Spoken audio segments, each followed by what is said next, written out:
আমার খিদে নেই মাদাম। অসহায় মুখ তুলে বলল ইসাবেলা। মাদাম মাথা দুদিকে নাড়িয়ে হতাশ কণ্ঠে বললেন, কোনো অজুহাত শুনতে চাই না, চুপচাপ খেয়ে নাও, তাড়াতাড়ি করো।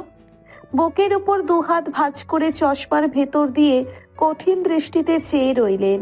ইসাবেলা অনিচ্ছায় ব্রেড মুখে দিল। আঙ্গুল সুপের বাটির দিকে তাক করে মাদাম বললেন, স্যুপটা খাও। মুখটা পানসি করে 1 চামচ স্যুপ মুখে তুলল ইসাবেলা। মাদামের ঠোঁটের কোণে ক্ষীণ হাসি ফুটে ওঠে। ইসাবেলা লক্ষ্য করার আগেই তা আবার নিভে যায়। মাদাম কিচেনের দিকে পা বাড়িয়ে বললেন, সিস্টার খবর পাঠিয়েছেন আগামী 3 দিন তিনি আসতে পারবেন না। 3 দিন? ইসাবেলা ব্রেড হাতে উঠে এসে দাঁড়ায় কিচেনের দরজায়। তুমি কি বাচ্চা মেয়ে? মাদাম জ্বলন্ত চুলার মুখে শুকনো কাঠ দিয়ে কটাক্ষ করে তাকালেন। ইসাবেলা প্রতিবাদের সুরে বলল, মোটেও না, আমার বয়স 17। কিন্তু আচরণ তোমার 5-6 বছরের বাচ্চা মেয়ের মতো।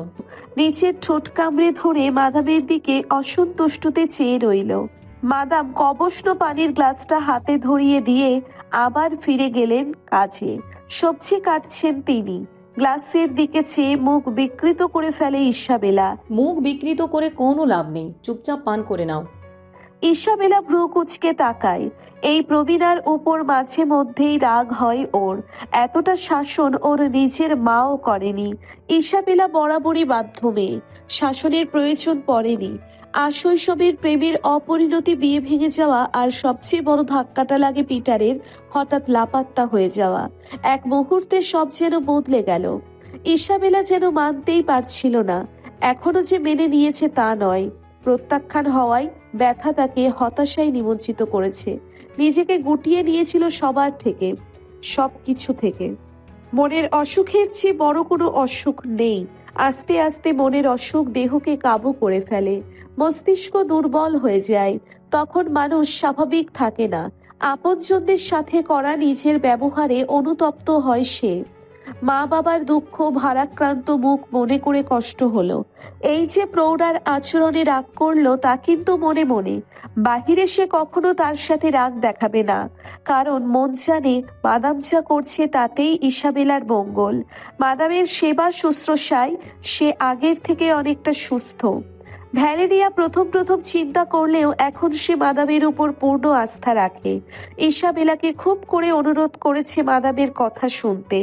অচেনা অজানা একজন প্রৌঢ়ার কথা অমান্য করতে পারেনি ইসাবেলা। মাদামের রুক্ষ ব্যবহারের মধ্যেই লুকিয়ে থাকে তার মমতা। সপ্তাহান্তে ইসাবেলা বেশ চিনেছে মাদামকে। তাই তো যতই রাগ করুক মনে মনে আদপে মাদামের জন্য তার শ্রদ্ধা এবং কৃতজ্ঞতার অন্ত নেই। গ্লাস হাতে দাঁড়িয়ে রইলে যে? মাদামের কথায় সদ্বিদ ফেরে। বা হাতের বৃদ্ধাঙ্গুলি আর তর্জনীতে নাক চেপে কবস্ন ওষুধ মেশানো পানিতে চুমুক দেয়। এত বিশ্রী এর গন্ধ, তিতকুটে স্বাদ। রোজ এই জিনিস তাকে খেতে বাধ্য করা হয়, অথচ ডাক্তার বলেছিল জোর করতে না। মাদামকে সে কথা বলতেই তাচ্ছিল্যের সাথে বললেন, ওসব ডাক্তারিতে আমার বিশ্বাস নেই। জোর না করলে তুমি তো স্বেচ্ছায় মৃত্যু ডেকে আনতে। আরে বাছা, দুনিয়াটা টিকে আছে জোরের উপর। তোমাকে বলে কি লাভ? দুনিয়াটাকে কতটুকুই বা চেনো? তুমি কেবল আবেগ দিয়ে সবটা দেখো। মাদাম ওর সম্পর্কে সবাই জানেন। ইসাবেলা যখনই নিজের মতামত রাখতে যায়, মাদাম ওর কম বয়সী আবেগকে কটাক্ষ করেন। রাগ হয় তখন ওর। আবেগ বলে যেটাকে সকলে তুচ্ছ করে ইসাবেলার কাছেই ওই তো সব। পিটার যাকে সে মন প্রাণ উজাড় করে ভালোবাসে, যাকে নিয়ে হাজারো স্বপ্ন বুনেছিল, সেই স্বপ্ন যখন চোখের নিমেষে ভেঙে গেল, ইসাবেলা দিশেহারা হয়ে পড়ে। স্বপ্ন ভাঙার বেদনা কাউকে বোঝানো যায় না। ওর মনটা আর সবার মতো কঠোর কঠিন না। মন ভাঙার সাথে সাথে সেও ভেঙে পড়েছে। এরা জানেই না ভালোবাসতে, তাই তো বোঝে না ওর কষ্ট, ওর পরিস্থিতি। সস্তা আবেগ বলে ওর অনুভূতিগুলোকে ছোট করে। ওর কষ্ট যদি কেউ বোঝে তবে সে ভ্যালেরিয়া। ভ্যালেরিয়ার সান্নিধ্য ইসাবেলার সবচেয়ে প্রিয়। আগামী 3 দিন তাকে দেখতে পাবে না। মনটা খারাপ হয়ে গেল। রুমে এসে বসলো জানালার পাশে। হাঁটু মুড়ে দুহাতে জড়িয়ে মাথাটা রাখলো হাঁটুর উপর। দীর্ঘশ্বাস ছেড়ে বন্ধ জানালার বাইরে তাকায়। ওর এই থাকার রুমটা থেকে সামনের বরফে ঢাকা রাস্তাটা দেখা যায়। রাস্তার ওপারে মাঝবয়সী লোকটা লনে জমা বরফ সরাচ্ছেন। ইসাবেলাকে তিনি দেখতে পাননি, দেখলে অবশ্য একগাল হাসি উপহার দিতেন। বেশ অমায়িক মানুষ।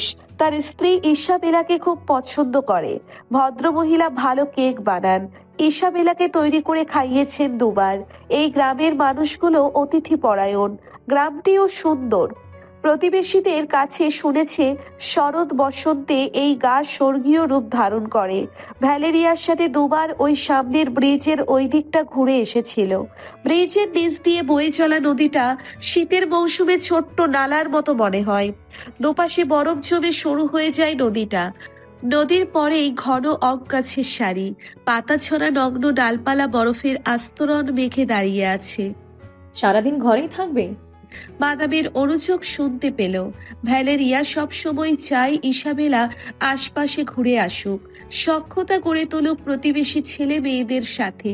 ইসাবেলা ঘর কোনো এমনিতেই, তাছাড়া সহজে নতুন মানুষের সাথে মিশতে পারে না। ওর কেন যেন মনে হয় মাদাম ও ভ্যালেরিয়ার মতো চাই ইসাবেলা সকলের সাথে সহজ হোক। জবাব না পেয়ে মাদাম দরজা খুলে দাঁড়ালেন।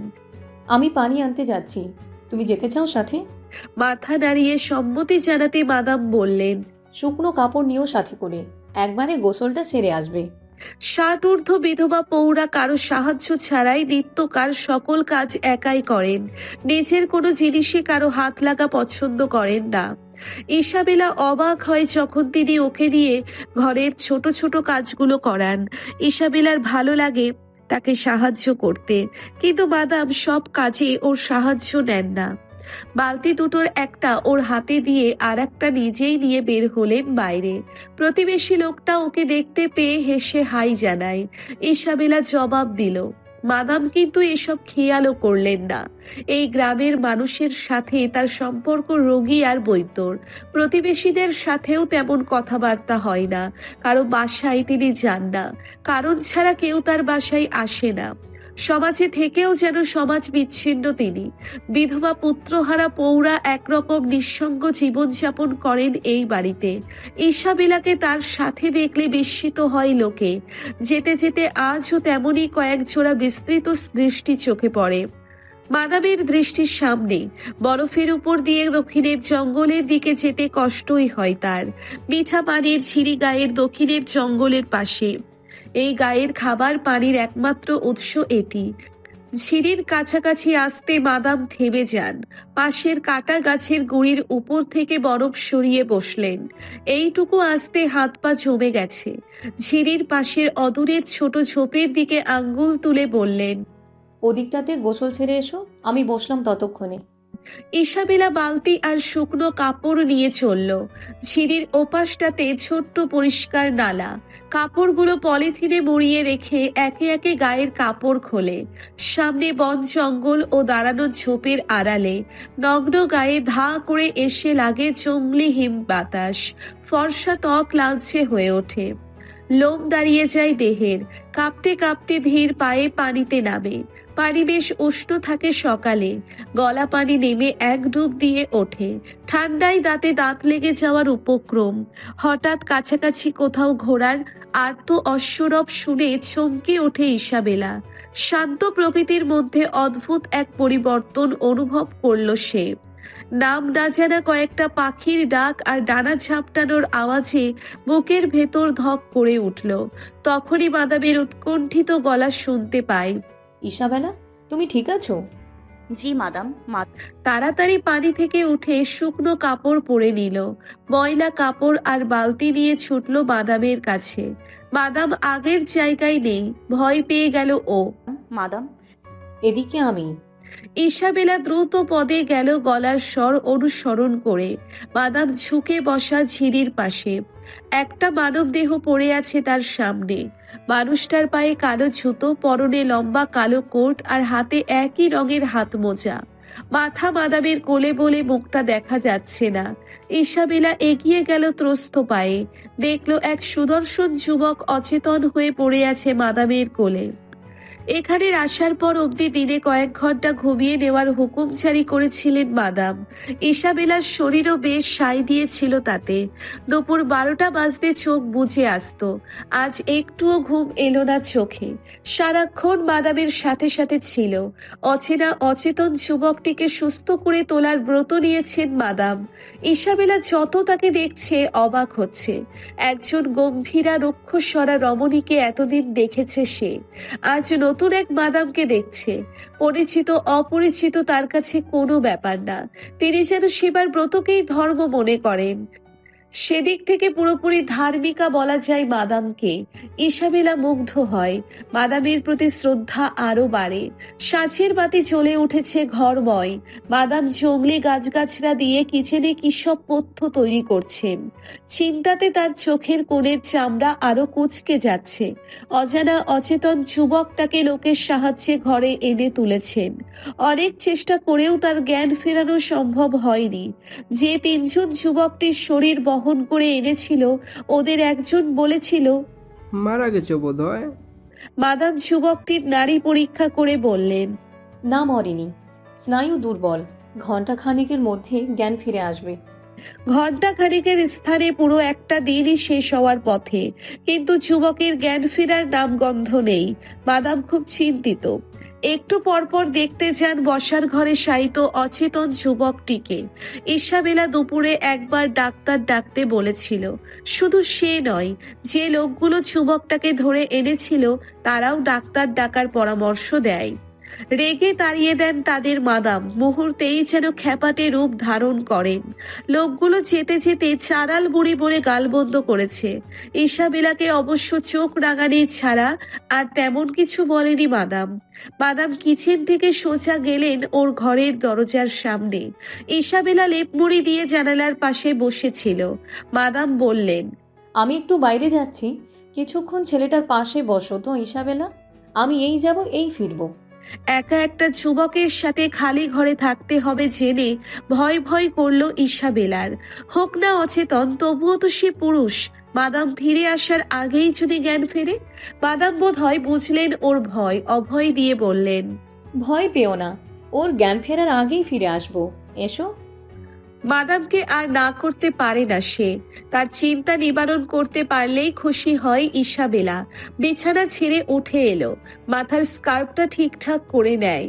ওদের বাড়িতেও মেয়েদের মাথায় স্কার্ফ পরার চল আছে, তবে নিয়ম করে সবসময় পরতে হতো না।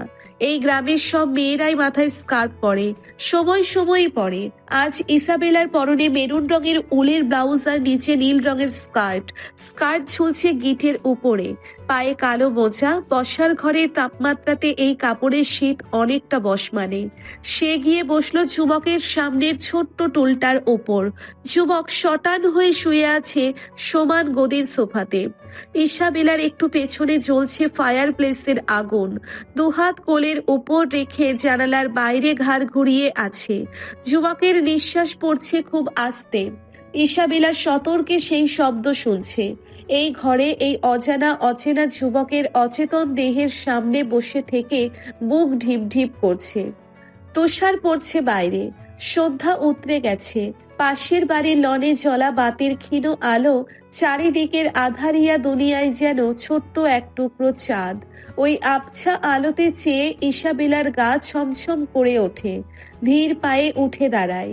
জানালার মোটা পর্দা ফেলতে এ ঘরটা অন্ধকার হয়ে গেল।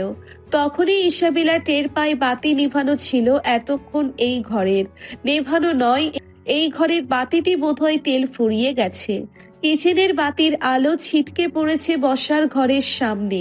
ওর চোখ পড়ল অচেতন যুবকের দিকে। মৃদু আলো এসে পড়েছে যুবকের মসৃণ কালো চুলে। হাত দুটো বুকের উপর করে শায়িত। দেখে মনে হয় কি গভীর নিদ্রায় আচ্ছন্ন। ইসাবেলা ধীর পায়ে এসে আগের জায়গায় বসলো। মনোযোগ দিয়ে যুবকটার মুখের দিকে তাকিয়ে আছে। মাথায় ঘন কালো মসৃণ চুল, লম্বাটে মুখ, দাড়িবিহীন শক্ত লম্বা চোয়াল, উঁচু নাক, প্রশস্ত কপাল আর ঠোঁট দুটো যেন পুরো মুখটার সাথে মানানসই। ইসাবেলার দৃষ্টি যুবকের বোঝা নেত্রপল্লব ঘন চিকন ভ্রুর উপর। যুবকের মুখের দিকে তাকাতে তাকাতে কখন যে ঝুঁকে গেছে টেরই পেল না। ওদের দুইজনের মধ্যে বেশ দূরত্ব। তবুও ইসাবেলা যুবকের নিঃশ্বাসের গতি পরিবর্তন টের পেল। নীরব ঘরের মধ্যে শব্দটা অদ্ভুত আলোড়ন ফেলে দেয়। নিজের অজান্তে ভ্রু কুঁচকে ওঠে ইসাবেলার। ঠিক তখনই দৃষ্টি স্থির হয় যুবকের ঠোঁটের উপর। স্মিত হাসি লেগে আছে ওর ঠোঁটের কোণে। তৎক্ষণাৎ পদ্মনেত্র খুলে তাকালো যুবক। ইসাবেলা শ্বাস নিতে ভুলে যায়। কিছু আছে ওই দৃষ্টিতে। সম্মোহিত হয়ে রইল সে। নিজের হৃদস্পন্দনের গতি শুনতে পাচ্ছে। দৃষ্টি সরিয়ে ফেলতে চাইছে কিন্তু পারছে না। চোখ দুটো যেন পাথর হয়ে গেছে। বাইরের দরজা খোলার শব্দ হতেই যুবকের চোখের পলক পড়ে। ইসাবেলা স্পষ্ট দেখতে পায় ও চোখের চাহনির বদলে যাওয়া। এখন ওই চোখে নির্লজ্জ চাহনি, ঠোঁটের কোণের দুষ্টু হাসি। ধরপড় করে উঠে এক ছুটে বসার ঘর থেকে বেরিয়ে এলো ইসাবেলা। মাদাম ডলি ছাতাটা বন্ধ দরজার পিছনে ঝুলিয়ে ইসাবেলাকে দেখলেন। হাঁপাচ্ছে মেয়েটা, যেন এইমাত্র মাইলকে মাইল দৌড়ে এলো। কি হয়েছে ইসাবেলা? মাদাম জিজ্ঞেস করলেন। ইসাবেলা আঙ্গুল বসার ঘরের দিকে দেখিয়ে কথা বলতে চেষ্টা করলো। গলা দিয়ে কথা বেরুচ্ছে না। মাদাম শঙ্কিত হয়ে তাড়াতাড়ি গেলেন সেদিকে। যুবক উঠে বসেছে, পিঠ দেওয়ালে ঠেকানো, চোখ বোঝা। বড্ড দুর্বল দেখাচ্ছে তাকে। মাদাম টুলটা এগিয়ে বসলেন সামনে। এখন কেমন বোধ করছো? যুবক ধীরে ধীরে চোখ মেলে তাকায়। কিছুক্ষণ কোনো কথাই সে বলে না। মাদামের চিন্তিত মুখটা সে সূক্ষ্ম দৃষ্টিতে দেখছে, যেন বোঝার চেষ্টা করছে কিংবা অন্য কিছু। মাদাম আবার জিজ্ঞেস করলেন, কেমন বোধ করছো এখন? ভালো। আস্তে করে জবাব দিল। গলার স্বরে অনুমান করা যায় সে কতটা দুর্বল। মাদাম যুবকের নাড়ি পরীক্ষা করলেন আর একবার। স্বাভাবিক নয়। যুবকটির মুখের দিকে চেয়ে বললেন, তোমার নাড়ির গতি স্বাভাবিক না, দুর্বল শরীর, পুরোপুরি বিশ্রামের প্রয়োজন। যুবকটি নীরবে শুনল কেবল। মাদাম উঠে চলে গেলেন কিচেনে। ফিরলেন এক বাটি স্যুপ এবং ভেষজ ওষুধ নিয়ে। কোনো প্রশ্ন না করেই চুপচাপ খেয়ে নিল যুবক। মাদাম সন্ধানী চোখে তাকে দেখতে লাগলেন। এক সময় নীরবতা ভেঙে তিনি প্রশ্ন করলেন, তোমাকে দক্ষিণের ঝিরির পাড়ের অচেতন অবস্থায় পেয়েছি। তোমার সাথে খুব সম্ভবত একটা ঘোড়া ছিল। অশ্বরব শুনতে পেয়েছিলাম আমি।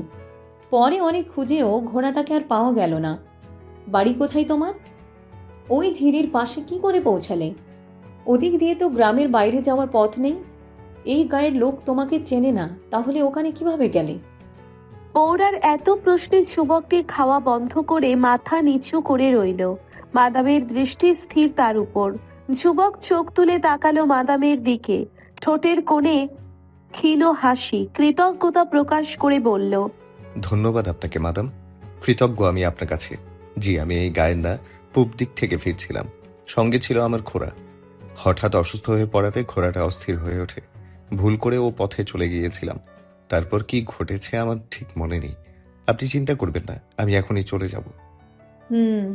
কিভাবে যাবে? তোমার ঘোড়াটা তো লাপাত্তা। খুঁজতে হবে ওখানে গিয়ে, না পেলে অন্য ব্যবস্থা করব। এই রাতে জঙ্গলে ঘোড়া খুঁজতে যাবে? আর উপায় কি বলুন? তাছাড়া আমাকে গন্তব্যে পৌঁছাতে হবে দ্রুত। এইটুকু বড় কষ্টে বলল সে। দেওয়ালে সম্পূর্ণ ভর দিয়ে বসলো ফের। মাদাম মাথা নেড়ে উঠে দাঁড়ান। জানালার কাছে গিয়ে পর্দাটা একটু ফাঁক করে বাইরে চেয়ে বললেন, বাইরে খুব তুষার পড়ছে। এর মধ্যে এই অসুস্থ শরীরে তোমাকে কি করে ছাড়ি বলো তো? ঘুরে তাকিয়ে দেখেন যুবক গম্ভীর মুখে কিছু ভাবছে। মাদাম আবার গিয়ে বসলেন টুলের উপর। যুবকটি প্রসন্ন রোগা চোখে তাকালো। মাদামের ভারী মায়া হয়। এমনিতেই তিনি কারো সামনে নিজের আবেগ অনুভূতিগুলোকে দেখান না। আজ তেমনি কঠিন মুখাবয়বের মুখোশ পরে বললেন, এই শরীরে তোমাকে আমি ছাড়তে পারবো না বাছা। তুমি বরং আজ রাতটা আমার এই ঘরেই কাটিয়ে যাও। না না, তা কি করে হয়? এমনিতে অনেক কষ্ট দিয়ে ফেলেছি। অচেনা অজানা এই আমার জন্য অনেক করেছেন আপনি। আমি কৃতজ্ঞ আপনার কাছে। মাদাম মাছি তাড়ানোর মতো হাত নাড়িয়ে উঠে দাঁড়ালেন। এটো পাত্রের ট্রেটা তুলে বললেন, থামো তো বাছা। এই গায়ের লোককে সুস্থ করে তোলার আমার দায়িত্ব। ওসব কৃতজ্ঞতা বলে আমার দায়িত্বকে ছোট করো না। ঈশ্বর তোমাকে আমার দুয়ারের সাহায্যের জন্য পাঠিয়েছেন। আমি সাহায্য না করলে আমার উপর তিনি বেজার হতেন। আজ বাদে কাল মরে যাব, ঈশ্বরকে বেজার করে মরতে চাই না। তুমি বাপু আজ এই ঘরে থাকবে, কাল সকাল হলে চলে যেও, আমার তখন আপত্তি থাকবে না। যুবক না করতে গেলে মাদাম একরকম উপেক্ষা করে বসার ঘর থেকে বেরিয়ে গেলেন। ইসাবেলা বসার ঘরে ঘাড় গুজে বসেছিল। মাদাম আর যুবকের কথা কিচেনে বসেই শুনেছে। যুবকটি আজ রাতে এই বাড়িতে থাকবে জেনে অস্বস্তি হচ্ছে। অস্বস্তি হওয়ার কারণ তখনকার বিব্রতকর পরিস্থিতি। নিজের উপর ভীষণ রাগ হচ্ছে। অত খুঁটিয়ে খুঁটিয়ে যুবকটাকে দেখার কি ছিল? জীবনে ছেলে দেখিসনি? পিটারকে তো কত দেখলি, তাতে আশ মেটেনি। এভাবে যুবকটাকে কেন দেখতে গেলি? কেন? নিজেকে তিরস্কার করে মনে মনে ইসাবেলার মনে পাপবোধ জন্মে। পিটার ছাড়া আর কাউকে ওভাবে দেখলো বলে মনে মনে নিজের উপর চটে যায়। মাদাম ওর মলিন মুখশ্রী দেখে জিজ্ঞেস করলেন, কি হলো তোমার আবার? মন খারাপ কেন? ইসাবেলার সাথে সাথে অপ্রস্তুত হেসে বলল, না, এমনিতেই। মাদাম আর কিচ্ছু বললেন না। ওকে রাতের খাবার দিয়ে নিজের ঘরে গেলেন। একটু পর মোটা লোমশ কম্বল হাতে বসার ঘরের দিকে যান। ইসাবেলা কিচেনের চেয়ারে বসে। বসার ঘরের ফায়ার প্লেস আর দেয়াল ছাড়া কিছুই দেখা যাচ্ছে না, তবে তাদের কথাবার্তা স্পষ্ট শুনতে পাচ্ছে সে। মাদাম যুবকের ব্যক্তিগত তথ্য জানতে চাচ্ছেন। যুবকটি নিজের নাম নিকোলাস কুরিগিন জানায়। তার বাড়ি সেন্ট পিটার্সবার্গ শহরে। ব্যবসায়িক কাজে পার্শ্ববর্তী শহরে যাচ্ছিল। সে আরো জানায় তার স্নায়ু দৌর্বল্যের সমস্যা আছে। অতি ঠান্ডার কবলে পড়ে দীর্ঘ পথযাত্রার ধকলে অচেতন পড়েছে। মাদাম সব শুনে বললেন, আমার কাছে কিছু ভেষজ ওষুধ আছে, বোধ করি তোমার স্নায়ু দুর্বল্য পুরোপুরি না সারলেও কমে যাবে। তুমি 2 দিন থাকো আমার বাড়ি, তোমাকে পুরোপুরি সুস্থ না করে আমি ছাড়ছি না। নিকোলাস এবার আর না করেনি। মাদামের কথা মেনে নিয়েছে। তার চিকিৎসার ওপর যুবকের আস্থা মাদামকে খুশি করে। ইসাবেলার অস্বস্তির মাত্রা বেড়ে গেল। এই নিকোলাস নামের অচেনা যুবকের সাথে এক ছাদের নিচে থাকতে হবে। মাদামকে বেরিয়ে আসতে দেখে উঠে দাঁড়ায়। মাদাম এসে বললেন, ছেলেটা 2 দিন থাকবে, অসুস্থ খুব, বুঝলে? এই অবস্থায় যেতে দিই কি করে? ইসাবেলা চুপচাপ শুনছে। মাদাম ওর দিকে চেয়ে বললেন, তোমার কি হয়েছে ইসাবেলা? গম্ভীর হয়ে আছো কেন? ঘুম পাচ্ছে, আমি রুমে যাই মাদাম। মাদাম মাথা নাড়াতে ইসাবেলা কিচেন থেকে বেরিয়ে এলো। কিচেন থেকে ওর রুমে যেতে বসার ঘর পড়ে। এক প্রকার দৌড়ে রুমে ঢুকলো। রুমে ঢুকে লাইট বন্ধ করে বিছানায় বসে। মাথার স্কার্ফ খুলে বিছানায় শোয়। গলা পর্যন্ত টেনে নিল লেপ। অন্ধকারে একদৃষ্টিতে চেয়ে রইল ছাদের দিকে। কত কি ভাবলো। পিটারের কথা, পরিবারের কথা, ভ্যালেরিয়ার কথা, মাদামের কথা। তারপর আচমকা চোখের সামনে ভেসে ওঠে নিকোলাসের সেই সম্মোহনী চাহনি। ও টের পায় ওর বুক ঢিপ ঢিপ করছে। খিচে চোখ বন্ধ করে লেপ মুড়ি দেয়। নিকোলাসের চাহনি ভুলতে ওর বেশিক্ষণ লাগে না। পিটারের ভাবনাতে উড়ে যায় আর সব ভাবনা। পিটারের মুখটা মনে করে আস্তে আস্তে ঘুমের কোলে ঢলে পড়ে। প্রায় রাতে ইসাবেলা পিটারকে নিয়ে স্বপ্ন দেখে। আজও দেখলো তেমন স্বপ্ন। পিটার ফিরে এসেছে। আবার নতুন করে বিয়ের দিনক্ষণ স্থির হয়েছে। ওরা বিয়ের ওয়াদা শেষে পরস্পরকে চুম্বন করবে, তখনই স্বপ্নটা ভেঙে যায়। বুকের উপর ভারী চাপ অনুভব করে। কারো ভারী নিঃশ্বাসের শব্দ শুনতে পাচ্ছে ও। ভয়ে দেহের লোম দাঁড়িয়ে যায়। ইসাবেলা খুব চেষ্টাতে চোখ মেলে তাকায়। সমস্ত ঘরময় অন্ধকার। খুব কাছে জলজল করছে দুটি চোখ। ওগুলো কিসের? মানুষের? না, মানুষের দৃষ্টি এমন তীক্ষ্ণ হিংস্র হয় না। ইসাবেলা প্রাণপণে চেষ্টা করে চিৎকার করতে, কিন্তু গলা দিয়ে গো গো আওয়াজ ছাড়া কিছুই যেন বের হলো না। শরীর জড় পদার্থের মতো বিছানায় পড়া। ও দেখলো হিংস্র চোখ দুটো নেমে এলো ওর গলার কাছে। সামনের অন্ধকারে আত্মবিস্ফোরিত চোখে চেয়ে আছে ইসাবেলা। ঘাড়ের কাছে উষ্ণ দুটো ঠোঁটের স্পর্শ পেতে শিউরে ওঠে। শিরায় শিরায় উত্তেজনা সৃষ্টি হয়। নিস্তব্ধতা বিদীর্ণ করে একটা ভরাট গলার স্বর কানে এলো, বেলা, আমার বেলা। তারপরেই সুচালো কিছু ঘাড়ের চামড়া ছিদ্র করে ঢুকে গেল রক্তনালীতে। দেহের সব শক্তি ব্যয়ে প্রচন্ড জোরে চিৎকার করে ওঠে ইসাবেলা। আজকের সকালটা বেশ ঝকঝকে।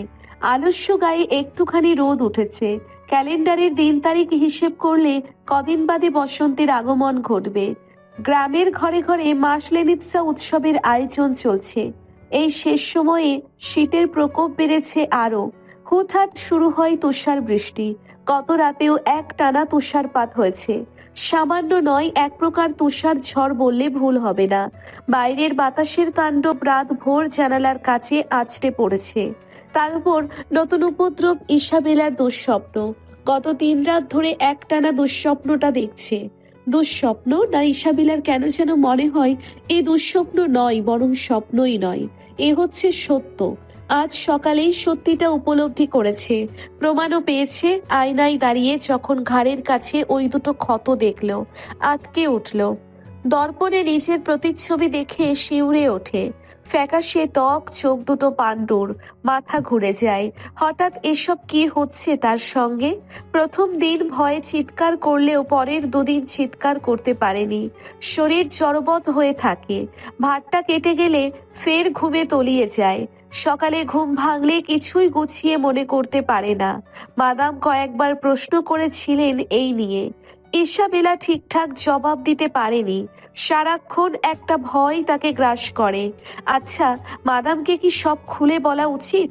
কিন্তু মাদাম এই কদিন খুব ব্যস্ত ওই যুবক অতিথি সেবা শুশ্রূষা নিয়ে। যুবকের নামটা মনে করতে চেষ্টা করে ইসাবেলা। মনে পড়ে নিকোলাস, কিন্তু পুরো নাম মনে করতে পারল না। নিকোলাসের সাথে আর ওর দেখা হয়নি। মাদাম বলছিল সেদিন মূর্ছা যাওয়ার পর সে নাকি অনেকক্ষণ বসেছিল ওর শিয়রে। কথাটা শুনে কেমন যেন অস্বস্তি হয়। লজ্জায় সংকোচে রুম থেকে বেরোনোই ছেড়ে দিয়েছে। ঘরে বসে মাদাম আর নিকোলাসের গলার স্বর শুনতে পায়। মাদাম হাসছে। ইসাবেলা এই প্রথম শুনল মাদামের হাসি, সাথে নিকোলাসের। 3 দিনেই বেশ ভালো সম্পর্ক জমিয়েছে দুজন। মাদামকে এতটা মন খোলা এসে অবধি দেখেনি ইসাবেলা। অবসন্ন শরীর নিয়ে বিছানায় উঠে বসে। সারাটা দিন শুয়ে বসে কাটিয়ে দিল। দেওয়াল ঘড়িতে বাজে 4:45। আজ ভ্যালেরিয়ার আসার কথা। অন্যদিন সকাল সকাল এসে পৌঁছয়, কিন্তু আজ দেরি হচ্ছে কেন? নিজের সাথে ঘটে যাওয়া ঘটনা ভ্যালেরিয়াকে না বলতে পারলে শান্তি পাচ্ছে না। কখন যে আসবে সে। ইসাবেলা, দরজায় নক করে মাদাম। মাদাম, ভেতরে ঢুকলেন মাদাম। মুখখানা আজ আর গম্ভীর নয়, হাস্য উজ্জ্বল। ইসাবেলাকে দেখে এই প্রথম মুচকি হাসলেন। অবাক না হয়ে পারল না ইসাবেলা। মাদাম ভ্রুকুচকে তাকাতে বিস্ময় গোপন করে মৃদু হাসলো। আজ তোমাকে বড্ড ফ্যাকাশে দেখাচ্ছে। শরীর কি খুব খারাপ লাগছে? দুঃস্বপ্নটা গত রাতেও দেখেছো? ইসাবেলা মাথা নাড়ায়। ওর বিবর্ণ মুখটা লক্ষ্য করে মাদাম চিন্তিত হলেন। গত 3 দিন নিকোলাসকে নিয়ে ব্যস্ত ছিলেন। ইসাবেলাকে সময় দিতে পারেননি। নিকোলাস বেশ অমায়িক। ওকে দেখলে নিজের ছেলের কথা মনে পড়ে যায় পৌরার। যুদ্ধে গিয়েছিল তার ছেলে ইভানোভিচ। কতই বা বয়স ছিল তখন ওর? এই 20 কি 21? ইভানোভিচের সাথে ছেলেগুলো ফিরে এলেও ইভানোভিচ ফিরল না। অনেকে বলেছে সে বেঁচে নেই, কিন্তু তারই বা কি নিশ্চয়তা ছিল? বছরের পর বছর সন্তানের ফিরে আসার প্রতীক্ষা করছেন। একমাত্র সন্তান হারিয়ে শোকে পাথর হয়ে গিয়েছিলেন। আজও কাটিয়ে উঠতে পারেননি পুত্র হারানোর শোক। এই শোকই তাকে করেছে নিঃসঙ্গ গম্ভীর। মাদাম, ইসাবেলার ডাকে তন্ময়তা ভাঙে মাদামের। অশ্রুরুদ্ধ কণ্ঠে বললেন, নিকোলাস আমার ছেলেটাকে চিনত। আমার ইভান, আমার ছেলের শেষ সময়ে নিকোলাস পাশে ছিল। মৃত্যুর আগে আমার ইভান আমাকে স্মরণ করেছিল। আমাকে নিয়ে ওদের কাছে কত গল্প শুনিয়েছে। মাদামের গলা ভিজে আসে। কথাগুলো কেন তিনি ইসাবেলাকে বলছেন জানেন না। নিজের নিয়ন্ত্রিত আবেগটা আজ যেন নিয়ন্ত্রণের শৃঙ্খল ভেঙে বেরিয়ে পড়েছে। কত বছর পরে তিনি সন্তান সম্পর্কে জানতে পারলেন। ইভানোভিচ বেঁচে আছে এই আশায় এতটা বছর অপেক্ষা করলেন, কিন্তু দিনান্তে এলো তার মৃত্যুর খবর। ইসাবেলা আস্তে করে তার হাত দুটো চেপে ধরে। মাদাম চোখ বুজে বলেন, নিকোলাস আমাকে কথা দিয়েছে ইভানের কবর দেখাতে নিয়ে যাবে। আমার ইভানের কবর। শেষ দেখাটাও দেখিনি আমি ওকে। জানো ইসাবেলা, ও একটা মেয়েকে ভীষণ পছন্দ করত। যুদ্ধে যাওয়ার আগের দিন সকালে এসে আমাকে বলল, মা, অ্যানাকে তোমার কেমন লাগে? আমি হেসে বললাম, মিষ্টি একটা মেয়েও, খুব ভালো লাগে। আমাকে জড়িয়ে ধরে বলল, আমি ওকে ভালোবাসি মা, খুব শীঘ্রই প্রপোজ করব। খুব খুশি ছিল আমার ইভান, কিন্তু খুশিটুকু সকাল হতেই উবে গেল। যুদ্ধে যেতে বাধ্য হলো ছেলেটা আমার, আর ফিরে এলো না আমার ইভান। মাদাম ফুপিয়ে কেঁদে উঠলেন। ইসাবেলা জড়িয়ে ধরে মাদামকে, ও নিজেও কাঁদছে। নিজেকে সামলে নিয়ে সোজা হয়ে বসলেন মাদাম। ইসাবেলার হাত দুটো ধরে নত মুখে চুপচাপ বসে রইলেন কিছুক্ষণ। নিকোলাসের মধ্যে নিজের ছেলেকে দেখতে পেয়েছেন। ওভাবেই তো হেসে হেসে কথা বলতো ইভানোভিচ, ঠিক ওর মতোই আন্তরিক ছিল। কত মিল খুঁজে পান মাদাম ওদের মধ্যে। নীরবতা ভেঙে দীর্ঘশ্বাস ছেড়ে বললেন, কোনো কিছু কারণ ছাড়া ঘটে না। নিকোলাসকে অসুস্থ অবস্থায় পাওয়াটা অকারণ নয়, তাই না বলো? ইসাবেলা মাথা নাড়ায়। মাদাম সজল নেত্রে মৃদু হেসে বলেন, ছেলেটা খুব সুশীল, ভদ্র আর অপরিসীম মায়া ওর মনে, ঠিক আমার ইভানোভিচের মতো। আমার ভীষণ ভালো লেগেছে ওকে। এই 3 দিনেই কেমন আপন হয়ে গেছে। জানো তো, ওর মনটা খুব ভালো। তোমার কথা কয়েকবার জিজ্ঞেস করলো। সেদিন অমন চিৎকার করে অজ্ঞান হয়ে গেলে যে আমি ঘাবড়ে গেছিলাম। নিকোলাস অসুস্থ, দুর্বল শরীর নিয়ে ছুটে এলো এ ঘরে। তোমার জ্ঞান ফিরল, কিন্তু হুঁশ ছিল না সারা রাত। গা কাঁপিয়ে জ্বর এলো, জ্বরে শরীর পুড়ে যাচ্ছিল তোমার। গা মুছিয়ে দেওয়ার জন্য পানি প্রয়োজন ছিল, ঘরে পানি ছিল না।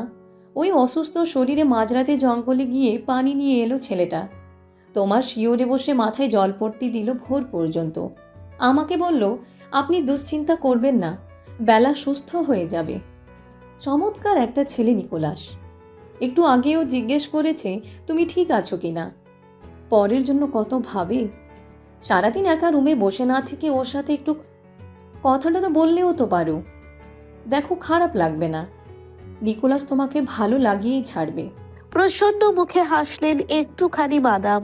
ইসাবেলার মাথায় হাত রেখে বললেন, চলো কিছু খেয়ে নেবে। মুখ চোখ কেমন সাদাটে হয়ে গেছে। রাতে ঘুম হয় না বুঝি? মাদাম ওর চোখ দেখলেন, নাড়ি পরীক্ষা করলেন। তার মুখটা কালো হয়ে গেল সাথে সাথে। আর্তকণ্ঠে বললেন, তোমার শরীর আবার অসুস্থ হলো দেখছি। খাওয়া দাওয়ার অনিয়ম করছো না। আমি ঠিক বুঝেছি, তোমাকে নিয়ে আর পারি না। সিস্টার আসুক, আমি তোমার নামে অভিযোগ করবই করব। একটা কথাও শোনো না তুমি। হাঁপ ছেড়ে আবার বললেন, আজ ঘুমের ওষুধ দেব। ওসব আজে বাজে স্বপ্ন তোমাকে অসুস্থ করলো বেশি। খেয়ে দিয়ে ওষুধ খাবে, দেখবে এক ঘুমে রাত পার। ওসব স্বপ্ন দেখবে না। মাদামের সহজ হাস্য মুখটা এখন আর নেই। সেই আগের মতো গম্ভীর কঠিন হয়ে গেলেন। ইসাবেলা কিছু বলতে চাইলে মাদাম থামিয়ে দিলেন। বললেন, হয়েছে, আর সাফাই গাইতে হবে না। এক্ষুনি চলো আমার সাথে। সামনে বসিয়ে প্লেট ভরে খাওয়াবো তোমাকে, চলো। মাদাম আগে আগে গেলেন, ইসাবেলা পেছনে। শরীরটা সত্যি দুর্বল লাগছে ওর। মাদাম অনুযোগের স্বরে বকবক করে যাচ্ছেন। অনুযোগগুলো একেবারে মিথ্যে নয়। ইসাবেলা সত্যিই খাবার দাবারে অনিয়ম করছে। ওই ঘটনার পর থেকে শান্তি পাচ্ছে না। ভয় হচ্ছে খুব। রাতে ঘুমাতে ভয় পায়, কিন্তু অবসন্ন শরীরে কতক্ষণ আর না ঘুমিয়ে থাকতে পারে। কিচেনের কাছাকাছি যেতে মাথাটা ঘুরে উঠল ওর। পড়েই যাচ্ছিল, তখনই একটা পেশিবহুল হাত ওকে জড়িয়ে ধরে। ইসাবেলা দুহাতে খামচে ধরে মানুষটার বুকের শার্ট। জোরে জোরে শ্বাস নেয়, মাথা চক্কর দিয়ে ওঠে, ঝাপসা হয়ে যায় দৃষ্টি। বেলা, ঠিক আছো তুমি? উৎকণ্ঠিত পুরুষালী গলা শুনে চমকে তাকায় তার মুখের দিকে। বিধাতা যেন বড় ফুরসতে বানিয়েছে তাকে। এমন সুদর্শন পুরুষ আগে দেখেনি ইসাবেলা। একে পার্থিব কেউ নাকি স্বর্গের কোনো দেবতা? চোখে ঘোর লেগে যায়, সম্মোহিত হয় সে। মানুষটার বুক সমান ইসাবেলা, দীর্ঘদেহী প্রশস্ত বুক, নীলাভ আঁখি ওরই দিকে স্থির। বেলা, নিকোলাস আরো কাছে টেনে আনে ওকে। দুজনের দেহের মধ্যে ইঞ্চি তফাৎ। ইসাবেলার সর্বশরীর আকর্ষিত হয় কি এক নিষিদ্ধ টানে। দুচোখ বন্ধ করে অনুভব করে নিকোলাসের দেহের নৈকট্য সুভাষ। এই সুভাষের সম্মোহনী শক্তি আছে, নয়তো এমন হবে কেন ওর সাথে? রান্নাঘরে ঝনঝন করে কিছু পড়ে, সেই শব্দে এক প্রকার লাফ দিয়ে ওঠে ইসাবেলা। তাড়াতাড়ি নিকোলাসের বাহু বন্ধন থেকে নিজেকে ছাড়িয়ে সরে দাঁড়ায় দূরে। মনে মনে শত সহস্র তিরস্কার করতে লাগলো। এই নিকোলাসের কাছে এলে এমন হয়ে যায় কেন ও? এই যুবক মারাত্মক ক্ষতিকর ইসাবেলার জন্য। ইসাবেলা নিজেকে সাবধান করে। সে প্রতিজ্ঞা করে এই নিকোলাসের থেকে দূরত্ব বজায় রেখে চলবে। নিকোলাসের উদ্বিগ্ন দৃষ্টি এখনো তেমনই স্থির ওর দিকে। সেই নীল চোখের মনিতে চেয়ে শ্বাস নিতে ভুলে যায় ইসাবেলা। যেন চোখ নয়, নীল সমুদ্রের জল একটু একটু করে অতল জলের গভীরে ডোবাতে চায়। বেলা, সংবিত ফিরতে দৃষ্টি নামিয়ে নেয় ইসাবেলা। আবার সে ঘুরে পড়েছিল। এই যুবক প্রহেলিকা। সাবধান ইসাবেলা, সাবধান। এ তোকে ধ্বংস করে ছাড়বে। দূরে যা, দূরে যা, মনকে সতর্ক করে ইসাবেলা। নিকোলাস জবাবের আশায় চেয়ে আছে। ইসাবেলা আরো 2 কদম পিছিয়ে কোনো রকমে বলল, আমি ঠিক আছি। মাদাম বেরিয়ে এলেন কিচেন থেকে। তোমরা দুজন ওখানে দাঁড়িয়ে আছো কেন? এসো, খেয়ে নেবে। নিকোলাস মুচকি হেসে মাথা নাড়াতে মাদাম কিচেনে ফিরে গেলেন। ইসাবেলার দিকে ফিরতে ইসাবেলা পাশ কেটে দ্রুত পদে চলে আসে কিচেনে। নিকোলাস এলো ওর পিছু পিছু। পরনে রাশিয়ান ট্রেডিশনাল কোশো ভোর্টকা শার্ট আর ট্রাউজার। ওগুলো মাদামের ছেলে ইভোনোভিচের। মাদাম যত্ন করে আগলে রেখেছিলেন। ইসাবেলা শুনেছিল ছেলের ব্যবহৃত জিনিস কাউকে স্পর্শ করতে পর্যন্ত দেন না মাদাম। আর এই নিকোলাসকে পড়তে দিল। ইসাবেলা অবাকই হলো বেশ। সে একটা ব্যাপার লক্ষ্য করেছে। মাদামের ছেলের বয়স আর নিকোলাসের বয়সে অনেক ফারাক। তবে এরা বন্ধু হয় কিভাবে? হিসেবে নিকোলাস তখন বালক। বালকেরা কি যুদ্ধে যেত? নিকোলাস খেয়াল করে ইসাবেলা ওর কাপড়ের দিকে চেয়ে আছে। চোখে চোখ পড়তেই নিচের ঠোঁট কামড়ে হাসলো। ইসাবেলার গাল লাল হয়ে ওঠে। মুখ ফিরিয়ে বসে। নিকোলাস মৃদু কাশলো তাই দেখে। হাসি গোপন করলো আর কি। ইসাবেলা মাথা নুইয়ে রইল তো রইলই। সে না দেখেও বুঝতে পারে নিকোলাসের দৃষ্টি ওর উপরেই অনড়। উফ, কি বিরক্তিকর। মনে মনে অসন্তোষ প্রকাশ করে। খাবার টেবিলে মাদাম আর নিকোলাস কথা বলছে। ছেলে ইভানোভিচ সম্পর্কে নানান স্মৃতি কথা বলছেন তিনি। নিকোলাস আগ্রহের সাথে শুনছে। পৌরা ছেলে সম্পর্কে বলতে যেমন পছন্দ করেন, শুনতেও তেমন পছন্দ করেন। নিকোলাস তাকে শোনায় ইভানোভিচের মৃত্যুর পূর্বের কথাগুলো, যা সে বলে গিয়েছিল নিকোলাসকে। ইভানোভিচ মাকে খুব ভালোবাসতো। মৃত্যুর পূর্বে সে মা আর প্রিয়তমা অ্যানাকেই স্মরণ করে শেষ নিঃশ্বাস ত্যাগ করেছে। যুদ্ধের ক্যাম্পে বসে মা এবং প্রিয়তমার উদ্দেশ্যে কিছু চিঠি লিখেছিল। নিকোলাসের কাছে সেগুলো গচ্ছিত রয়েছে। মাদামকে সেগুলো এনে দেবে বলে নিকোলাস প্রতিশ্রুতিবদ্ধ হয়। ছেলেকে স্মরণ করে আবারও মাদাম আবেগ আপ্লুত হয়ে পড়েন। নিকোলাস তাকে সান্ত্বনা দিচ্ছে। ইসাবেলা মাথা নিচু করে খাচ্ছিল এতক্ষণ। মাদামের কান্না শুনে সরে বসলো তার পাশে। নীরবে পিঠে হাত বুলিয়ে দেয়। আর চোখে দেখলো নিকোলাস ওকেই দেখছে। এই লোকটা এভাবে তাকিয়ে থাকে কেন ওর দিকে? ইসাবেলার এখানে বসে থাকতে অস্বস্তি হচ্ছে। মাদাম নিজেকে সামলে নিতেও উঠে দাঁড়ায়। মাদাম ভ্রু কুঁচকে তাকান, তারপর বলেন, উঠলে কেন? আমার খাওয়া শেষ। নিচের খাবার প্লেটের দিকে চেয়ে বলল সে। মাদাম বিস্মিত গলায় বললেন, খাওয়া শেষ? প্লেটে তো সব খাবার পড়েই আছে। কি খেলে? এই করে তোমার শরীর ফের খারাপ হচ্ছে। সিস্টার এসে তোমার এই অবস্থা দেখে ফাদারকে বললে মান সম্মান থাকবে আমার? কত বিশ্বাস করে আমার কাছে রেখেছে তারা। বসো, সব খাবার শেষ করে তবে উঠবে। বসো। শেষ কথাগুলো নীরস গলায় বললেন মাদাম, কিছুটা ধমকের সুরে। নিকোলাসের সামনে মাদাম এভাবে বলল বিধায় লজ্জায় আড়ষ্ট হয়ে গেল। নত মুখে বসলো চেয়ারে। নিকোলাস ওর দিকে চেয়ে মাদামকে প্রশ্ন করলো, ও আপনার আত্মীয় নয়? মাদাম মাথা নাড়িয়ে বললেন, না, ফাদার জালানভের পরিচিত। ফাদার জারুনভ? প্রশ্ন করে নিকোলাস। মাদাম মৃদু হেসে বললেন, খুবই মহৎ প্রাণ আর পুণ্যবান মানুষ ফাদার। একসময় এই গ্রামের চার্চের দায়িত্বে ছিলেন। আমার ভেষজ ওষুধে প্রশংসা করতেন খুব। বলতেন, বাছা দেখো, তোমার ওষুধ একদিন দেশ বিদেশে সুনাম কুড়াবে। ঈশ্বর তোমাকে বিশেষ আশীর্বাদ দিয়েছেন, এটাকে হেলাফেলা করো না। ফাদারের আশ্বাস আর বিশ্বাসের জোরে এই গা ছাড়িয়ে দূর দূরান্তে আমার ভেষজ ওষুধ ছড়িয়ে পড়েছে। এবার সেন্ট পিটার্সবার্গ পর্যন্ত ছড়িয়ে পড়বে আপনার ওষুধের সুনাম। নিকোলাস হাস্য মুখে বলতে মাদামের চোখ মুখ উজ্জ্বল হয়ে ওঠে। ইসাবেলা ঠিক বুঝলো না কথাটা। নিকোলাসের দিকে প্রশ্নসূচক দৃষ্টিতে তাকাতে নিকোলাস মুচকি হাসলো। ইসাবেলা তৎক্ষণাৎ দৃষ্টি সরিয়ে নেয়। নিকোলাস ওর দিকে চেয়ে মাদামকে পুনরায় প্রশ্ন করে, ফাদারের সাথে বেলার সম্পর্ক কি? নিকোলাসের মুখে বেলা ডাক মোটেও পছন্দ করছে না ইসাবেলা। বেলা কেবল ওর বাবা মা ডাকে, ওর কাছের মানুষ, আর কেউ ওই নামে ডাকুক সে চায় না। কিন্তু এই নির্লজ্জ লোকটা শুনলে তো হয়। নির্লজ্জ বলছিস?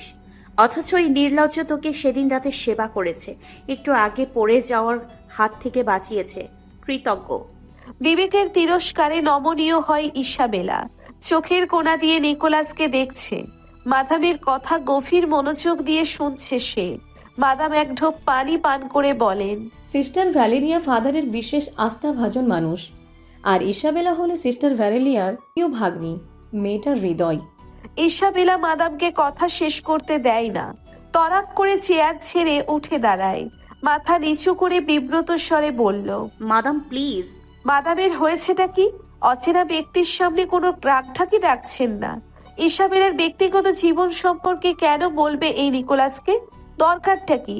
এসব ভেবে কান্না পেল ইসাবেলার। এক মুহূর্ত না দাঁড়িয়ে দৌড়ে চলে যায় নিজের রুমে।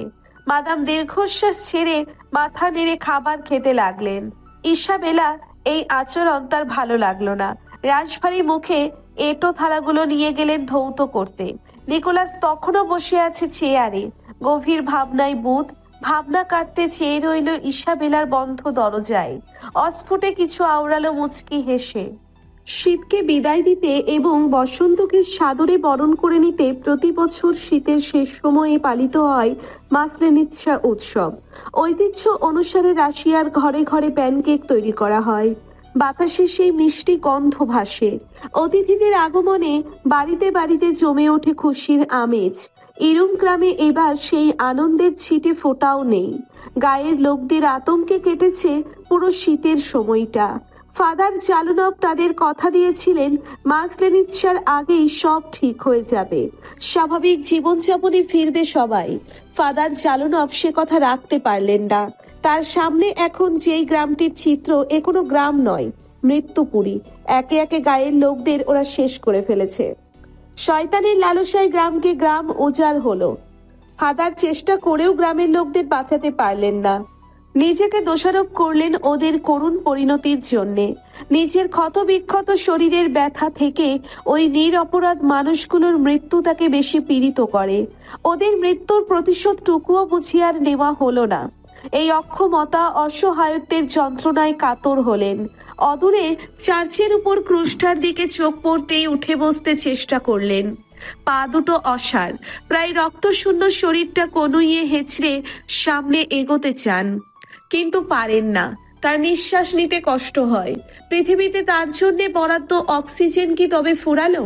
কিন্তু এখনো কত কাজ বাকি। মাথা তুলে আকাশে চেয়ে বিড়বিড় করলেন, সাহায্য করো প্রভু, সাহায্য করো আমাদের। ফাদার, ভ্যালেরিয়া অশ্রু সজল চোখে ফাদারের সামনে এসে হাঁটু ভেঙে বসলো। মেয়েটার পরনের হ্যাবিট জায়গায় জায়গায় ছেঁড়া, রক্তে রঞ্জিত। ডান বাহুতে গভীর তাজা ক্ষত, ঘাড়ের ওপাশটা থেকেও তাজা রক্ত পড়ছে। হাতের তলোয়ার ফেলে ফাদারের মাথাটা কোলে তুলে নিল ভ্যালেরিয়া। গলা শুকিয়ে আসে ফাদারের, বড্ড তৃষ্ণা পেয়েছে। শ্বাস প্রশ্বাসের গতি অস্বাভাবিক হতে লাগলো। ফাদারকে মুমূর্ষ অবস্থায় দেখে ভ্যালেরিয়া কাঁদছে। ফাদার কথা বলুন ফাদার। আমরা বাঁচাতে পারলাম না কাউকে সিস্টার। ওরা নিরীহ মানুষগুলোকে শেষ করে ফেললো। সব দোষ আমার ভুলে ওরা মারা গেল। ভগ্ন কণ্ঠে বললেন ফাদার। ভ্যালেরিয়া তাকে বোঝাতে চেষ্টা করে, আপনার কোনো দোষ নেই ফাদার। আমারই দোষ সিস্টার, আমারই দোষ। আমার অক্ষমতায় ওরা মারা পড়লো। এর চেয়ে শয়তানের বশ্যতাও বুঝি। বুকে ক্রুশ আঁকে ভ্যালেরিয়া। ফাদার, ও কথা মুখে আনবেন না, ঈশ্বর নারাজ হবেন। আমি জানি। গলার স্বর ভাঙে ফাদারের। আকাশের দিকে মুখ তুলে কাতর কণ্ঠে বলেন, প্রভু, এই নিষ্ঠুরতা কি করে দেখলে? কি করে সইছ এখনো? ভ্যালেরিয়া ফাদারকে সান্ত্বনা দেয়। ফাদার, আপনিই বলেছিলেন প্রভু যা করে তাতেই মঙ্গল নিহিত। প্রভুর উপর বিশ্বাস হারাতে নেই। হয়তো ওদের মৃত্যুর মধ্যেই কল্যাণ নিহিত ছিল। এই বিপদসলক কুল পৃথিবী ছেড়ে ওরা প্রভুর কাছে ফিরে গেছে। এখন ওদের ভয় আর কি, শান্তিতে আছে ওরা সব। ফাদারের শ্বাসে টান ওঠে, শরীরের অঙ্গ প্রত্যঙ্গ বলহীন হয়ে পড়ে, দেহ রক্ত শূন্য ফ্যাকাশে, চোখ দুটো বিবর্ণ, মৃত্যু যন্ত্রণায় অশ্রুসিক্ত। ভ্যালেরিয়া শঙ্কিত হয়। ফাদার বুকের বাপাস চেপে ধরে বলেন, সিস্টার, আমার সময় বুঝি শেষ হয়ে এলো। এবার আমাকেও ঈশ্বরের কাছে ফিরতে হবে। ভ্যালেরিয়া কাঁদতে কাঁদতে মাথা নাড়ায়। না ফাদার। অতি ক্রন্দনে কণ্ঠ রোধ হয়ে আসে ভ্যালেরিয়ার। ফাদার শুকনো হেসে বলেন, আপনাকে এভাবে ভেঙে পড়লে চলবে না সিস্টার। অনেক দায়িত্ব আপনার। শক্ত হন। শয়তানগুলোকে শেষ করার দায়িত্ব এবার আপনি নেবেন। আমার উত্তরসূরি হবেন আপনি। কাপা কাপা দুর্বল হাতে পকেট থেকে ছোট্ট একটা গোল বাক্স বের করলেন। বাক্সটি দেখতে বেশ রাজকীয়, চারপাশে লাল মখমল কাপড়ের লেস আর সুন্দর জড়ি দেওয়া। বাক্সটির উপরে নীল জলজলে পাথর। ভ্যালেরিয়ার হাতে তুলে দিয়ে বললেন, এই বক্সটা যেভাবেই হোক ফাদার কাজেমির পর্যন্ত পৌঁছাতে হবে আপনাকে। এখান থেকে তিনি আপনাকে দিক নির্দেশনা দেবেন। আর হ্যাঁ, ঘুণাক্ষরেও ওরা যেন বক্সটা সম্পর্কে জানতে না পারে। এক্ষুনি রওনা দিন। ফাদারকে মৃতপ্রায় অবস্থায় ফেলে কি করে যাবে ভ্যালেরিয়া? সে যেতে রাজি নয়। আপনাকে এই অবস্থায় ফেলে কোথাও যাব না আমি। বোকামির সময় নয় এখন সিস্টার। যা বলছি শুনুন। ওরা এখানে পুনরায় ফিরে আসার আগে প্রস্থান করুন। যান বলছি। ফাদার আদেশ করলেন। তার শ্বাস নিতে কষ্ট হচ্ছে, গলা দিয়ে স্বর বেরোচ্ছে না, নিস্তেজ হয়ে আসছে শরীর। ভ্যালেরিয়াকে ইশারায় যেতে বলার পরও ভ্যালেরিয়া বসে রইল। শব্দ করে কাঁদছে সে। ফাদার মুখ হা করেন, কিন্তু শব্দ বেরোয় না। প্রাণটা মুক্ত হতেও কি পীড়া। হঠাৎ দুজনের কানে এলো নেকড়ের হিংস্র গর্জন। ওরা এদিকেই আসছে। আকাশে অমাবস্যার চাঁদ, অশুভ শক্তির উন্মত্ত নৃত্যে প্রকৃতি গম্ভীর। ফাদার ঝাপসা চোখে পূবের জঙ্গলের দিকে তাকালেন। পরিচিত গলার আর্ত চিৎকার ভেসে এলো। ফাদার আর্ত চোখে ভ্যালেরিয়ার দিকে তাকালেন, আঙ্গুলে ইশারা করলেন মনুষ্য গলায় ভেসে আসা চিৎকার যেদিক থেকে আসছে সেদিকে। পূবের জঙ্গলের পরেই বরফে ঢাকা সমতল। লোকালয়ের সামনের দিকটাতে জায়গাটা। ফাদার আর ভ্যালেরিয়া পরিত্যক্ত বাড়ির লনে এই মুহূর্তে।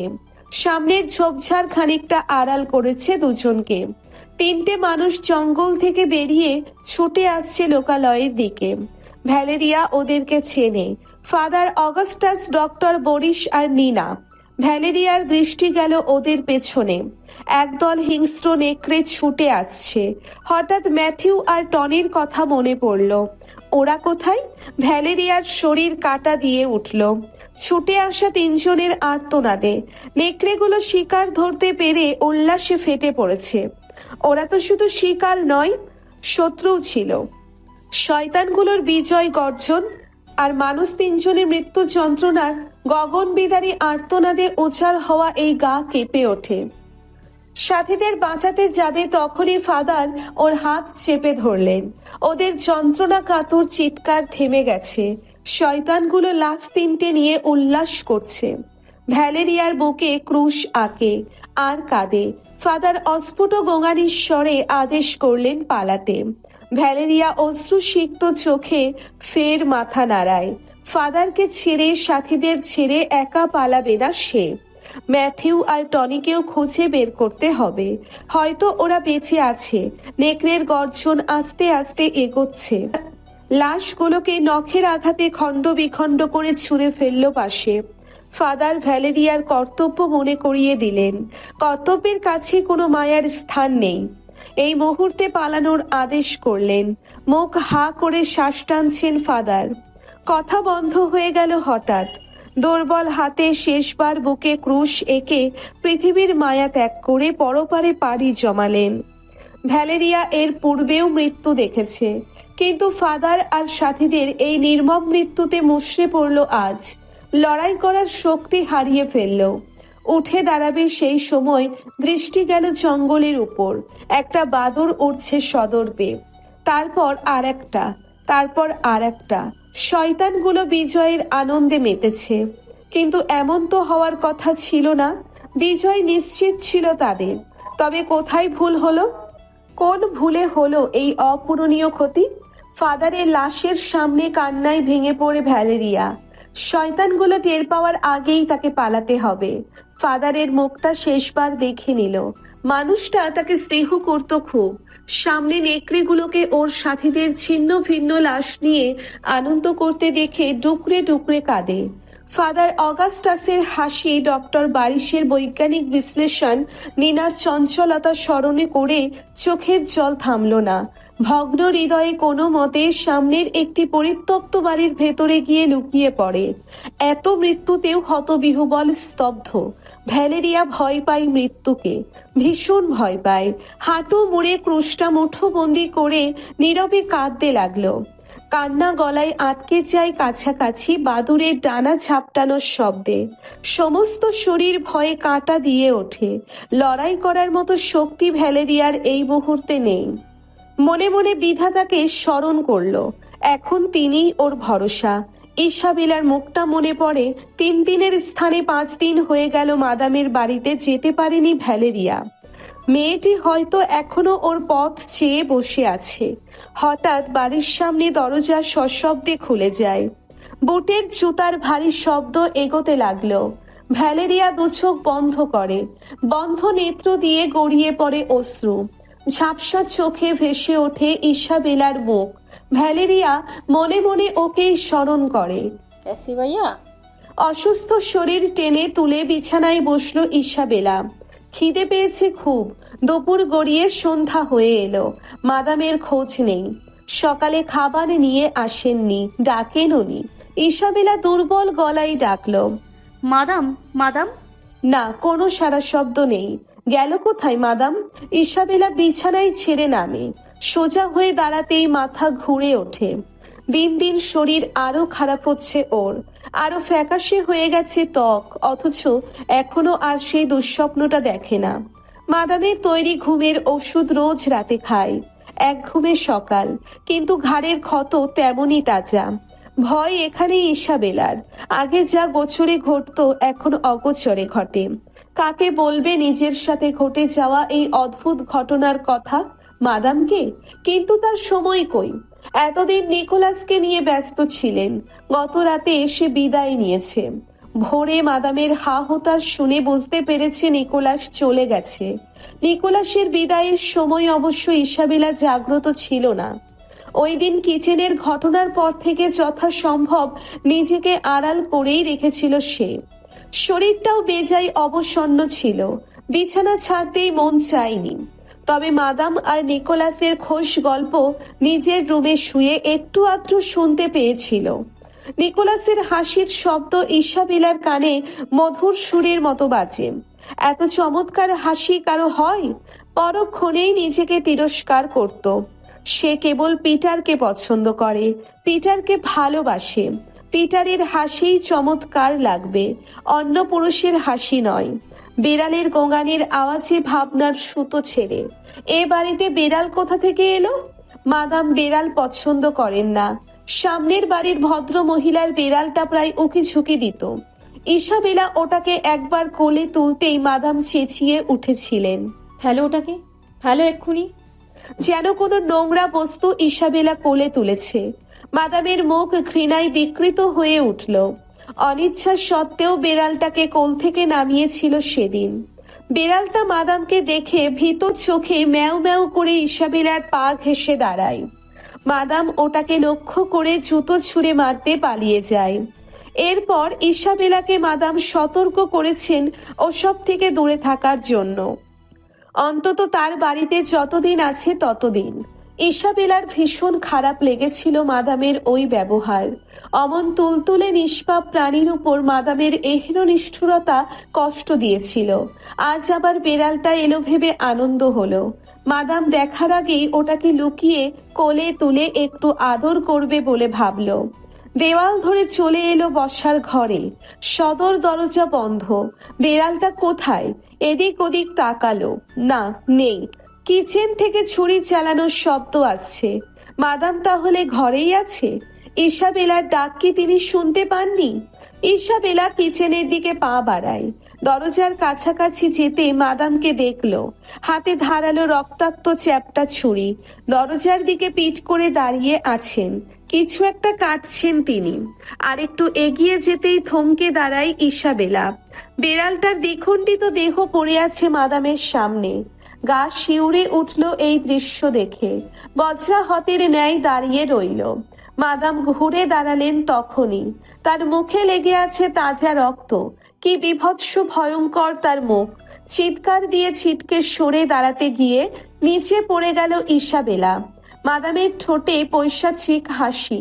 ছুরি হাতে কয়েক কদম এগিয়ে এসে বললেন, ও ঠিকই বলেছিল, গরম রক্ত ভারী মজার। এই নচ্ছার বেড়ালটার রক্ত কম স্বাদের না, দারুণ সুস্বাদু। একটু চেক করে দেখবে নাকি ইসাবেলা? নাও। রক্তমাখা হাতটা মুখের সামনে ধরতেই ইসাবেলা ফের ভয়ে চিৎকার দিয়ে উঠে দাঁড়ায়। এক দৌড়ে রুমে গিয়ে দরজা বন্ধ করে।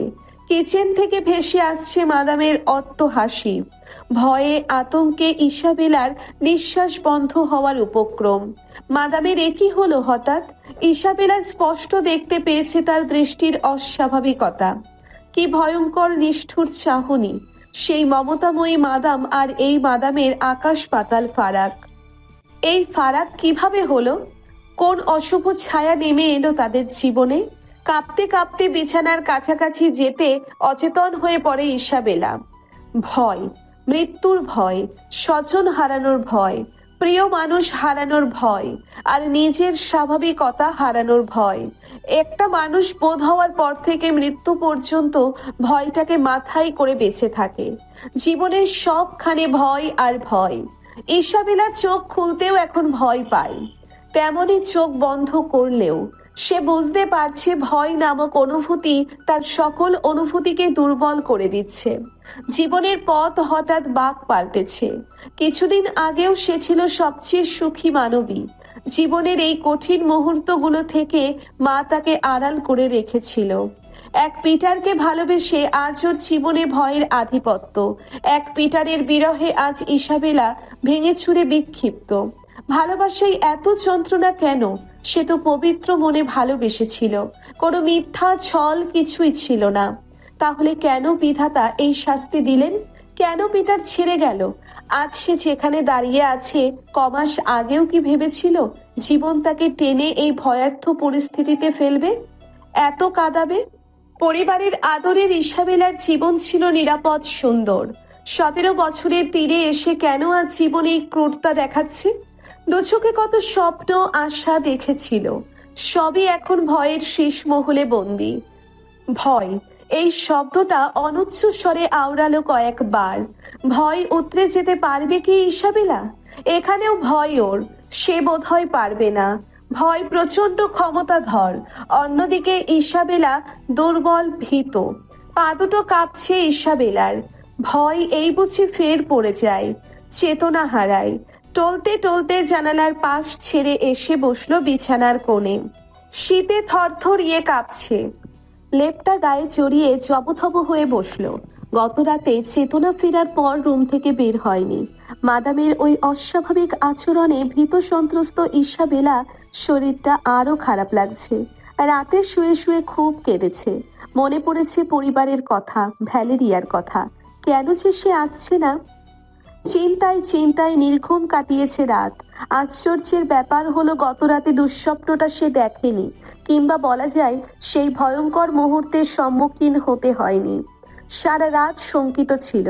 ভোর হতে চোখের পাতা ঘুমে নেমে আসে। বেশ কয়েক ঘন্টা ঘুমিয়েছে। দুর্বল ক্ষুধার্ত ইসাবেলার অবস্থা বড় শোচনীয়। হাত দুটো থরথর করে কাঁপছে। পেটে অসহনীয় যন্ত্রণা, গলা শুকিয়ে কাঠ। এভাবেই বুঝি মৃত্যু হবে ওর, মুক্তি হবে সকল যন্ত্রণা থেকে। তারপর আর দেখবে না পৃথিবীর এই নিষ্ঠুর বিভৎস রূপ। কিন্তু মনের এক কোণে এখনো একটুখানি বাঁচার স্বাদ। কেন এই স্বাদ? কিসের মায়া ইসাবেলার বাঁচার স্বাদ জাগায়? ইসাবেলার ফ্যাকাশে মুখশ্রী বেয়ে উষ্ণ নোনাস্রোত গড়িয়ে পড়ে। ভ্যালেরিয়া কি এবারও আসবে তাকে বাঁচাতে? অস্ফুটে ক্রন্দন করে সে। কোথায় তুমি ভ্যালেরি? মাদামের পদশব্দে চকিত হলো ইসাবেলা। জ্ঞান ফেরার পর থেকে মাদামের সারা শব্দ পায়নি। এই সময় হঠাৎ তার অস্তিত্ব ইসাবেলার ভীতি বাড়িয়ে দেয়। ভয়ে বুক দুরু দুরু করছে, ঈশ্বর নাম জপছে বারংবার। লেপ মুড়ি দিয়ে শুয়ে রইল জড়সড় হয়ে। মাদামের পায়ের শব্দ দরজার কাছে এসে থামল। অনেকক্ষণ আর কোনো শব্দ পেল না ইসাবেলা। লেপটা সামান্য সরিয়ে বন্ধ দরজার দিকে তাকায়। দরজার ওপাশে মাদাম এখনো দাঁড়িয়ে আছেন, একেবারে স্থির হয়ে। হঠাৎ বাইরে পরিচিত গলার স্বর শুনতে পায়। একটু মনোযোগ দিয়ে শুনতে বুঝতে পারল প্রতিবেশিনী ভদ্র মহিলার গলার স্বর। মাসলেনিৎসা উৎসবের ধুম গায়ের ঘরে ঘরে। একমাত্র মাদামের গৃহেই বুঝি এই ভয়ানক থমথমে ভাব। বাড়িতে এই সময় কত আনন্দ করেছে সে। সেসব স্মৃতি মনে পড়তেই কান্না ঠেলে আসে। ইসাবেলা নিঃশব্দে উঠে বসল। জানালার পর্দা সামান্য সরাতেই দেখল প্রতিবেশীদের লনে অতিথিদের হই হুল্লোড়। মনে খানিকটা সাহস হলো এবার। সদর দরজার বাইরে প্রতিবেশিনী এখনো ডাকছেন। মাদাম নয়, এবার ইসাবেলার নাম ধরে ডাকছেন তিনি। ইসাবেলার দরজার সামনে থেকে মাদামের ছায়া মূর্তিটি তখন সরে গেল। প্রতিবেশিনী বার কয়েকবার ডেকে ক্ষান্ত দিলেন। ফিরে বাড়ির লনে গিয়ে দাঁড়ালেন। ভদ্র মহিলার স্বামী, মেয়ে আর একজন যুবকও সেখানে দাঁড়ান। যুবকের হাতে সুরার গ্লাস। ভদ্র মহিলা মাদামের বাড়ির দিকে লক্ষ্য করে বিমর্ষ মুখে ওদের কিছু বলছেন। ওদের দৃষ্টি জানালার দিকে পড়তেই দ্রুত পর্দাটা ফেলে দিল ইসাবেলা। তারপর মনে হলো কেন ভয়ে ভয়ে আছে। জানালা খুলে চিৎকার করলেই সাহায্য পাবে।